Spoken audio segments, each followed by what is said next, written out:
Perkenalkan, nama saya Gergius Pantura, NIM 1959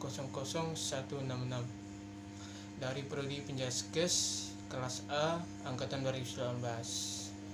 Saat ini saya akan mempresentasikan hasil kerja saya, mata kuliah ilmu gizi.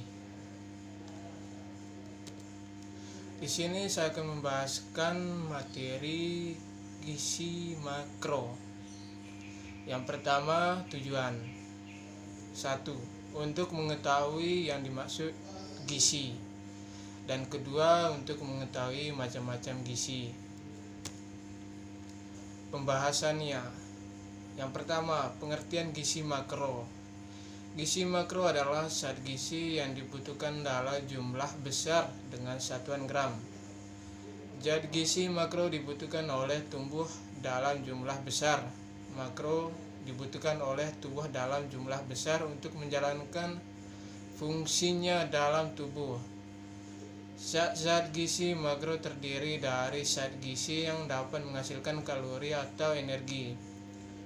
Zat gizi yang termasuk ke dalam golongan zat gizi makro adalah karbohidrat, lemak, dan protein. Dan kedua, macam-macam gizi makro. Yang pertama, karbohidrat.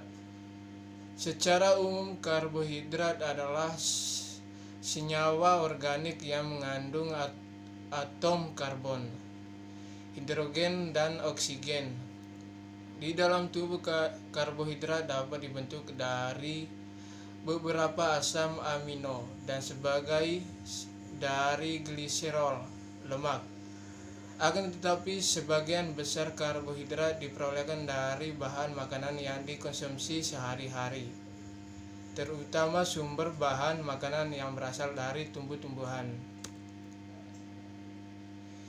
Fungsi karbohidrat. Yang pertama, karbohidrat merupakan sumber energi tubuh dan sumber utama bahan bakar untuk otak, otot, rangka sel latihan, eritrosit, leukosit, dan medula renal. Yang kedua, cadang tangan bagi tubuh. Yang ketiga, mengoptimalkan fungsi protein. Yang keempat, mengatur metabolisme lemak. Dan kelima, karbohidrat sebagai pemanis alami. Dan kedua, sumber karbohidrat. Pertama, beras merah. 2, ubi jalar. 3, ketan, singkong, sagu, gandum, jagung, dan lain-lain. Dan yang ketiga, pengelompokan karbohidrat. 1.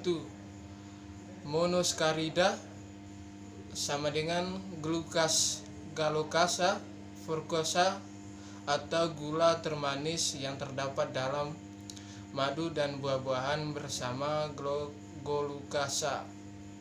Yang kedua, diskarida sama dengan maltosa atau monoskarida ditambah dengan air.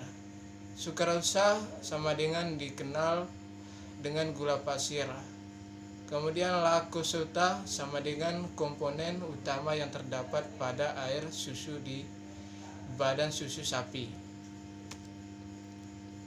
Kemudian protein. Sumber energi dari protein adalah 4 kakal atau bentuk protein yang paling sederhana adalah asam amino acids yang diperlukan tubuh, namun tubuh tidak mampu mensintesi, sedangkan asam amino non-esensial adalah sama amino yang diperlukan tubuh dan dapat diproduksi oleh tubuh.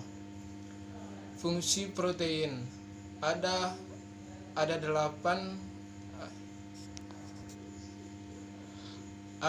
kategori fungsi protein yang terdiri atas. 1. Membangun jaringan tubuh. Yang harus protein dibutuhkan untuk anomalis karena unsur gizi ini merupakan konsisten semua sel dan jaringan tubuh. Dan kedua, mengatur keseimbangan cairan elektrolit dan asam basah. 3.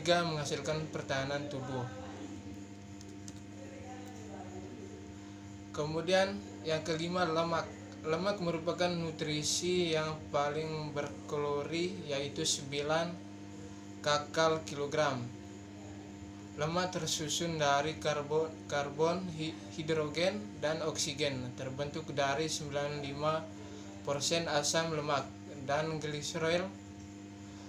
Lemak merupakan sumber energi selain karbohidrat dan protein. Fungsi lemak. Fungsi lipatan antara lain Loendero 1981. 1. Penyimpan energi dan transport. 2. Struktur membran. 3. Kulit pelindung komponen dinding sel. Dan 4. Penyimpan kimia. Sumber lemak. Berdasarkan alasan sumber lemak dapat dibedakan menjadi 2, yaitu lemak berasal dari tubuh disebut lemak nabati. Beberapa bahan yang mengandung lemak nabati adalah kelapa, kemiri, jatium, kacang tanah, metang kedali, dan lain-lain. Dan yang terakhir, makro. Penyakit akibat kekurangan kelebihan gizi. Penyakit-penyakit gangguan kesehatan akibat dari kelebihan atau kekurangan zat gizi dan yang telah merupakan masalah kesehatan masyarakat, khususnya di Indonesia, antara lain sebagai berikut. Yang pertama, busung lapar. Busung lapar atau bangkal lapar dikenal juga dengan istilah Hungeroiden atau HO adalah Kawashiprada orang dewasa. Dan kedua, rakitis. Penyakit ini disebabkan karena definisi kalsium dan vitamin yang dapat menyebabkan tulang panjang akan membengkok pada bagian yang menderita beban tubuh, lutut gemetar, dan kaki bengkak. Sekian dan terima kasih.